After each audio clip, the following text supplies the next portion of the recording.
5.3.6 인터페이스와 추상 클래스의 가상함수. 이번에는 인터페이스와 추상 클래스에서의 가상함수에 대해서 알아보도록 하겠습니다.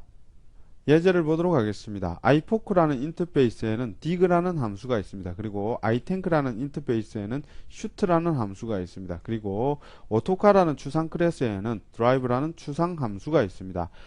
두 개의 인터페이스와 하나의 추상 클래스를 동시에 상속을 해서 새로운 클래스 메드카 클래스를 만들어 보도록 하겠습니다. 일단 여기서 상속을 클래스부터 해야 되기 때문에 오토카가 먼저 나와야 합니다. 그리고 인터페이스는 여러 개 중복 상속할 수 있기 때문에 이렇게 콤마를 찍어주고 이렇게 상속을 하면 되겠습니다.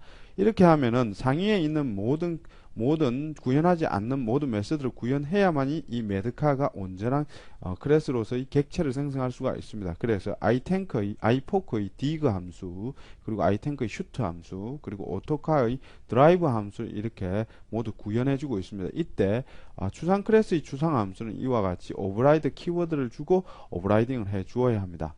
이렇게 완전한 메드카 클래스가 하나 만들어졌다면 이 메드카 클래스를 이용해서 객체를 생성할 수가 있습니다. 메드카 객체를 이와 같이 생성한 이후에 모든 메서드, 즉 4개의 메서드를 전부 다 이렇게 호출을 할 수가 있습니다. 실제 중요한 것은, 여기서 중요한 것은 여기에 오토카 자체는 부모 클래스입니다. 즉 그리고 이 iFork와 iTank도 부모의 역할을 할 수가 있습니다. 그렇기 때문에 이 메드카 객체를 만들었다면은 오토카로도 캐스팅할 수 있고 iFork로도 캐스팅할 수 있으며 iTank로도 캐스팅할 수가 있습니다. 그래서 제일 먼저 메드카 객체를 iFork로 이와 같이 캐스팅을 하고 있습니다. iFork로 캐스팅했다면 이때 호출할 수 있는 함수는 dig밖에 없습니다. dig가 현재 구현이 되어 있지 않는 상태이기 때문에 여기서는 이 dig를 호출하면은 메드카의 dig가 호출됩니다. 그리고 iTank도 마찬가지입니다. iTank 메드카 객체를 iTank형으로 캐스팅할 수 있으며 iTank에서 호출할 수 있는 메서드는 shoot밖에 없습니다. 이렇게 shoot를 호출하면은 메드카의 shoot가 호출됩니다. 그리고 오토카 또한 이와 같이 메드카를 오토카로 캐스팅할 수 있으며 이때 드라이브를 호출하면은 가상함수의 원리에 의해서 메드카의 드라이브가 호출됩니다. 5.4 박싱, 언박싱, 델리게이트. 5.4.1 박싱과 언박싱의 개요. 이번에는 박싱과 언박싱의 개념에 대해서 알아보도록 하겠습니다. 간단한 예제를 보시면요. 타합형이란 클래스가 있습니다. 이 타합형이란 클래스에는 say라는 함수가 있는데 이때 매개 변수가 obj형입니다. 이 obj형은 모든 클래스가 기본으로 상속하는 최상위 클래스입니다. 그렇기 때문에 모든 클래스의 객체는 obj형이 될 수가 있습니다. 그래서 여기에 say를 호출할 때 어떠한 형이든지 다 받아줄 수가 있습니다. 그 이유는요. obj형이 모든 클래스의 기본 클래스이기 때문에 가능한 것입니다. 일단 new object도 가능합니다. 그리고 hello world라는 스트링 객체를 넣어도 이것을 받아줄 수가 있습니다. 하지만은 값 타입은 받아줄 수가 없습니다. 이와 같이 3이라고 넣으면은 3은 값 타입이지 참조 타입이 아니기 때문에 여기서는 이 오브젝트형은 참조 타입입니다. 하지만 3은 값 타입입니다. 그렇기 때문에 이럴 경우 3을 매개 변수로 입력받을 수 없는 문제가 발생합니다. 그래서 등장하는 것이 박싱과 언박싱입니다. 이렇게 값 타입을 잠깐 참조 타입으로 바꾸는 기법이 있습니다. 그 기법을 박싱이라고 합니다. 다시 참조 타입을 값 타입으로 다시 바꾸는 기법을 언박싱이라고 합니다. 여기서는 박싱과 언박싱에 대해서 알아보도록 하겠습니다. 5.4.2 박싱. 이 박싱이라는 것은 값 타입을 참조 타입으로 변환하는 것을 이야기합니다. 예를 들어서 int p 이꼬르 123이라고 기본 데이터 타입의 값 타입의 변수가 있습니다. 이 변수를 단순히 오브젝트형 O에 할당하기만 하면은 이 값 타입이 참조 타입으로 변환이 됩니다. 그 변환 과정을 한번 보도록 하겠습니다. 일단 int p에 123이라는 값이 들어 있습니다. 이것을 오브젝트 O에 할당하면은 힘 영역에 이렇게 박스가 하나 생깁니다. 이 박스가 생기고 그 박스 안에 이와 같이 값 타입의 값을 그대로 복사를 하게 됩니다. 복사를 한 뒤에 이 박스의 참조 값을 O가 가지면서 박싱이 마무리됩니다. 즉 이와 같이 기본 데이터 타입, 값 타입을 이렇게 참조 타입에 할당하기만 하면은 내부에서 박싱이 일어나서 힘 영역에 박스를 하나 만들고 그 박스의 참조 값을 이 O가 가지게 되는 것입니다. 5.4.3 언박싱. 이 언박싱은요, 박싱된 참조 타입을 다시 역변환으로 값 타입으로 바꾸는 것을 이야기합니다.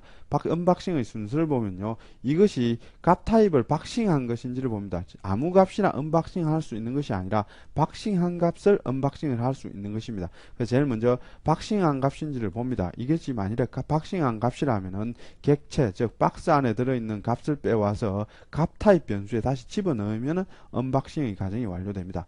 예제를 보시면요, int p 이꼬르 123이면 p에 123이 들어있습니다. 이 p를 오브젝트 o에 할당을 하면 이때 박싱이 일어납니다. 즉 힘 영역에 박스를 하나 만들고 그 박스 안에 값을 집어넣고 그 참조 값을 o가 가지게 되는 것입니다. 이것은 박싱이죠. 이렇게 박싱된 값을 언박싱하기 위해서는 이와 같이 캐스팅을 이용해서 원하는 형으로 캐스팅해서 이와 같이 형변환을 해주면 되겠습니다. 이같이 오브젝트 o에 있는 것을 int j에 이렇게 집어넣으면은 이것이 박싱된 값이기 때문에 박스 안에 들어있는 값을 빼와서 int j에 할당하게 됩니다. 이때 언박싱이 발생합니다. 언박싱은 반드시 명시적으로 캐스팅을 해 주어야 합니다. 이와 같이 여기서는 int형으로 명시적으로 캐스팅을 해 주고 있습니다. 그래서 언박싱은 명시적으로 캐스팅 해주면은 자동으로 박스 안에 들어있는 값을 이와 같이 빼와서 j에 할당하게 되는 것입니다.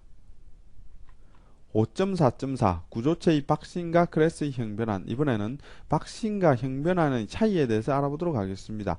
구조체가 있을 경우 이 구조체의 경우에는 값 타입의 데이터 타입을 만들기 때문에 이것으로 변수를 만들면 값 타입의 변수가 됩니다. 그래서 여기서 보시면은 포인트 p 이꼬르 new 포인트라고 해서 구조체 변수를 하나 만들었습니다. 여기 이 구조체는 8바이트 메모리 지도이기 때문에 8바이트의 메모리가 값 타입 형식으로 메모리가 만들어집니다. 그리고 이 값 타입 변수를 참조 타입에 이렇게 할당을 했습니다. 이렇게 할당을 하면은 이 값 타입에 있는 변수를 참조 타입에 할당을 하면 힘 영역에 박스를 하나 만듭니다. 박스를 하나 만들고 이 값 타입의 값을 이 박스 안에 집어넣습니다. 그리고 나서 이 참조 값을 참조 변수에 이렇게 할당을 해서 박싱이 일어나는 것입니다. 포인트가 구조체가 아니고 클래스라면 전혀 다른 결과를 가지고 오게 됩니다. 이것이 만약에 클래스라면 이와 같이 new point 10 x 10이라고 하면은 힘 영역에 메모리를 8바이트 만듭니다. 그리고 그 참조 값을 p가 가지게 되는 것입니다. 그리고 나서 오브젝트 박스 이꼬르 p라고 하면 이 참조 값이 박스로 그대로 복사가 되는 것입니다.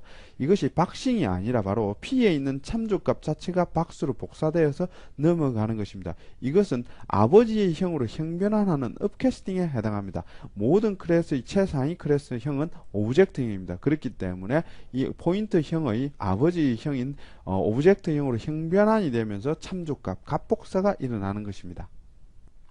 5.4.5 델리게이트. 이 델리게이트는 C샵에서 함수의 대리자 역할을 하는 것이 바로 델리게이트입니다. 이 델리게이트는 C샵에서 문법적으로 약간 까다롭지만 그 의미를 알면 쉽게 델리게이트를 이용할 수가 있습니다. 먼저 델리게이트를 만들어 보도록 하겠습니다. 델리게이트 같은 경우에는 이와 같이 델리게이트 키워드를 이용해서 델리게이트를 만듭니다. 그리고 이와 같이 함수를 선언하는 것처럼 델리게이트를 만들면 됩니다. 하지만 이것이 단순한 함수의 선언이 아니라 하나의 클래스형을 만드는 것과 똑같습니다.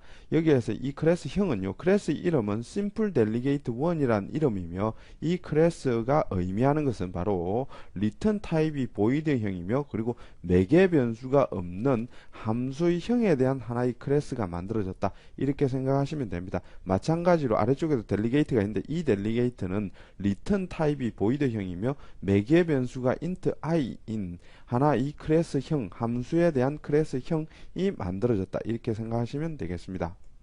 함수의 형에 해당하는 클래스형을 하나 만들었다면 이 클래스형으로 객체를 생성할 수가 있습니다.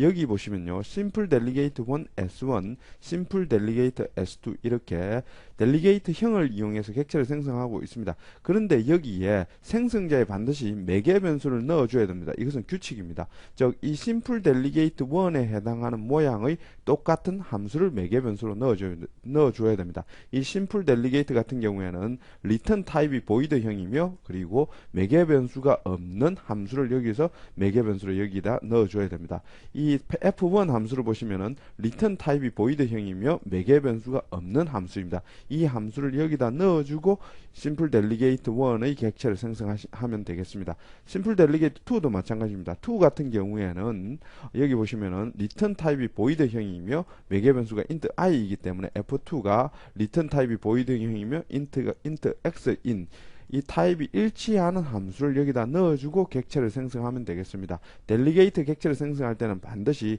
자신의 형에 해당하는, 즉 자신의 델리게이트 형에 해당하는 함수를 넣어주고 객체를 생성해야 합니다. 이렇게 객체를 생성했다면 이 델리게이트를 호출을 해야 됩니다. 즉 이 함수를 대신해서 델리게이트가 함수를 호출하게 될 것입니다. 호출하는 방법은 이 델리게이트 객체명을 이용해서 함수를 호출하듯이 이용하면 됩니다. S1에 여기는 매개 변수가 없기 때문에 단순히 빈 매개 변수를 이용해서 이와 같이 호출하면 델리게이트가 함수를 대신해서 호출을 합니다. 마찬가지로 S2는 매개 변수가 하나 있습니다. 즉 int에 해당하는 매개 변수가 하나 있기 때문에 int에 대한 매개 변수를 하나 넣어주고 이렇게 호출하면 되겠습니다.